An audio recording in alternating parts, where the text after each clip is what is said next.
आप देख रहे हैं मंत्र भारत न्यूज चैनल। मैं हूं कविता। एनएचएआई ने देश भर में टोल व्यवस्था को पूरी तरह डिजिटल बनाने की दिशा में तेजी से आगे कदम बढ़ाए हैं।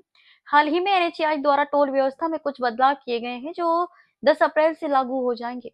अब नेशनल हाईवे पर टोल भुगतान नकद कैश से नहीं किया जा सकेगा, बल्कि केवल फास्टैग और यूपीआई के माध्यम से भुगतान संभव होगा। इसका मुख्य उद्देश्य टोल प्लाजा पर लगने वाली लंबी कतारों को कम करना और यात्रियों के समय की बचत करना है। पहले से ही टोल भुगतान फास्टैग के माध्यम से किया जा रहा था और अब नकद भुगतान को समाप्त करना इस दिशा में अगला कदम माना जा रहा है। फास्टैग और यूपीआई से होगा भुगतान। इस नई व्यवस्था में भुगतान के लिए फास्टैग और यूपीआई जैसे डिजिटल विकल्पों का ही उपयोग किया जाएगा। अब लोग नकद भुगतान नहीं कर सकेंगे और सबसे अधिक प्राथमिकता फास्टैग को दी जाएगी।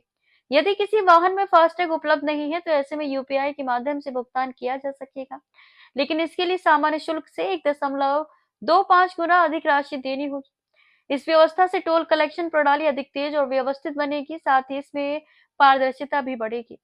छूट के नियमों में सख्ती। नए नियमों के तहत अब केवल उन वाहनों को छूट मिलेगी जिनके पास वैध छूट वाला फास्टैग या वार्षिक पास होगा। यात्रा के दौरान सिर्फ आईडी कार्ड दिखाकर टोल न देने वाली प्रथा को समाप्त कर दिया जाएगा। साथ ही सरकारी वाहनों की एंट्री के लिए भी अब छूट वाला पास जरूरी होगा। इसके बिना उनकी एंट्री संभव नहीं होगी, क्योंकि पहले कई लोग सरकारी कार्ड का उपयोग अपने निजी कामों में भी छूट पाने के लिए करते थे और टोल देने से बच जाते थे, जिससे बाकी यात्रियों को काफी असुविधा होती थी। ज्यादा सफर करने वालों को लेना होगा एनुअल पास। अधिक यात्रियों के लिए वार्षिक पास एक बेहतर विकल्प माना जाता है, जिसमें बार बार रिचार्ज करने की आवश्यकता नहीं होती।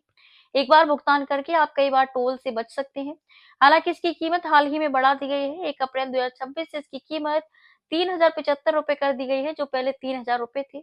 इस पास के तहत एक वर्ष के लिए लगभग 200 यात्राओं की सुविधा मिलती है, जिससे रोजाना हाईवे टोल पार करने वालों के लिए यह एक सुविधाजनक और किफायती विकल्प साबित हो सकता है।